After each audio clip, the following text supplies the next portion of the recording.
and I didn't go to work today because I didn't want to go through being falsely accused and being victimized again and not having a place to live.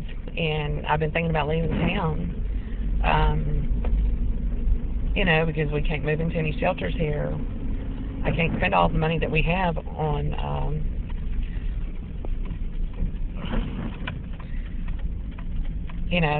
on hotels. We'll be out in a couple of weeks. We'll have all the money we have, and then I won't have a job.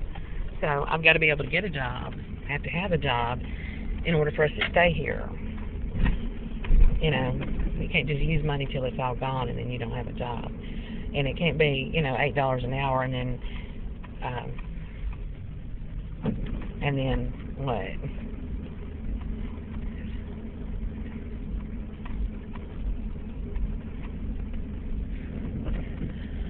Then I get fired because I already know that they're snitches. They just think that what they're doing is clever when they're not being clever. They don't realize. And that guy grabbed that phone and did that. I've seen that over and over again. It's the first time he's done it, but he's not a trained undercover operative. Yeah, I can tell. And I'm supposed to tell him what? Don't do that? Oh, well, then get the fuck out of the store. We only brought you over here because this is the store where we wanted to do this to you. Otherwise, we'd let you get your job at Burt Coons. But we need you over here because Double O Dumbfuck needs you here so we can play this game. But if you're not going to let us play this game, then, oh well, bye. All right, and now what she said, the district manager, she said to me, it's just somebody's after you, is what she said. And I told her what happened, Oh, there's the little snitch boy. He's the one that one of the little boys that jumped out in front of me over and over again. He just looked straight up at me. He's walking to the door. He would stand in front of me, like I'd come out of the bathroom in the children's section. He'd start saying, so Saturday morning at 10:30, he's standing a foot away from me or less. Like, what are you talking about? He'd start laughing. I don't know him. That's him right there. And he did that to me over and over again.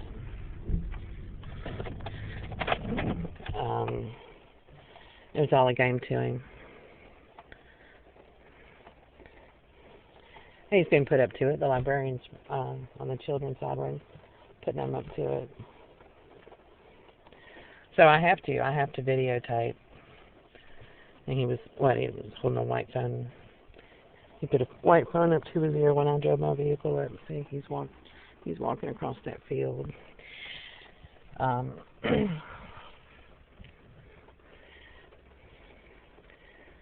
then he stepped over to the stone pillars and ended his phone call and then started walking across the field. We were standing there looking out, and I saw him recognizing me with a look of, aha, there she is in his face, and then automatically putting the phone up to his ear. Those are things that undercover operatives are trained to control in their reactions to people. People that are trained in law enforcement, undercover work, and stuff like that. They are trained, to control those types of reactions so that they don't give the game away. Because, golly whiz, if they're spying on the North Koreans and they react that way to somebody who's doing something, they'll get killed. Why? Because they're snitching on, they're doing their undercover thing to protect the United States, and they see somebody doing something, they have to report it, and then an individual says that they are doing that, and is reporting them and relaying that information. They don't want them to relay that information because they want to continue to do what they're doing. So what do they do instead? They kill them. Because that creates a hole in the undercover world that somebody else has got to fill. And that person who knew so much is no longer an obstacle. They got to put somebody else there to find out as much as they know. That they, whatever. I mean, it's a deadly game, and it takes a lot of skill to survive it. I've never done it. I'm not a spy, but I know Earl, my ex-husband, said that to me. I said, he was talking about undercover spies and stuff. I said, well, don't they have a short lifespan anyway? And he was like, yeah. You know, because he worked on, he had to have security clearance and stuff to get onto the bases that he worked on. So that was what that was. And I'm sure that kid falsified a drug deal or something. It doesn't even matter that I wasn't walking in. Waited till I was driving up so he could make a phone call on a white cell phone that he walked behind that pillar like he was going to go into the library. Then he put it away and took off across the field in the rain. And it looked to me like my interactions with him, the games he was playing, is that he was trying to say that I was giving him transportation. And that was something one of the librarians at the circulation made a comment to me one day. She said, so how many are you taking home today? When I was checking out 3 DVDs. So I've only got these 3 videos here. And when you're doing audio monitoring, all you're documenting is the words that your snitches say, and you're controlling that audio monitoring. You can take that audio monitoring and edit it and make it sound like whatever you want to. I don't know that kid. He's not my child. I've never had anything to do with him. And he would do that over and over again. He'd sit in there in that foyer there between the double doors, and as I walked in, he'd be standing just inside the doors up against the wall. And as soon as I walked in, he'd look at me and just giggly, stupid smile and put a phone up to his ear and walk outside the door, around the corner of that door, with the phone up to his ear and wouldn't talk on it or anything. And then he'd turn around and come right back in. So I think that's what it is somebody's faking that audio monitoring to say that I have contact with these kids in the library. I don't. I've never had anything to do with any of them. None. Never talked to them, never interacted with them. And have reported them for harassing me and my son.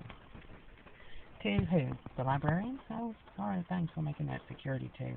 Okay, well, thanks for letting us know. Well, people just do stuff. People act strange sometimes. They're kids. What are you going to do? That type of thing.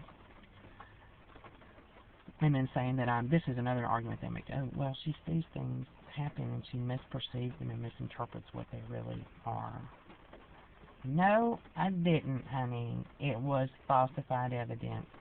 And you put those kids up to it, and you stood there and watched it go on while these kids harassed me. Because you put them up to it so you could fake the evidence. That's what happened here. That's a minor child that just did that. I'm going to have to, start calling the cops every other minute? Really? I gotta pay like a banshee now. Now I gotta wait for the time to pass because this kid just falsified evidence, probably to say that I was picking him up, and he took off walking across the field in the rain and was waiting for me to get here. So that sound of whatever that audio is what he faked. I don't ever give rides to children. That is something I have never done and would never do. My son Jacob is the only child I'd ever transport anywhere. That's all there is to it.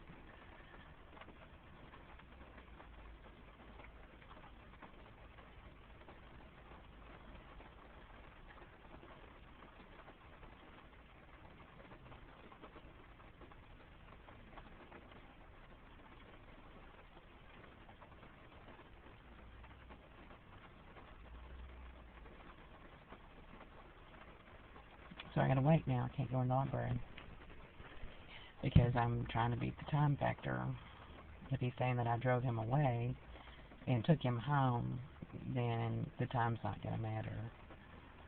But if you pull up the video from the camera, you'd see that he was doing exactly what I said. There's an external camera there that showed that I didn't have any contact with him. It showed that I didn't go anywhere near him, and that all I did was drive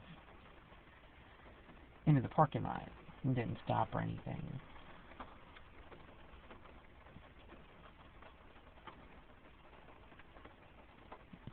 And that's all. That's the strangest thing about it.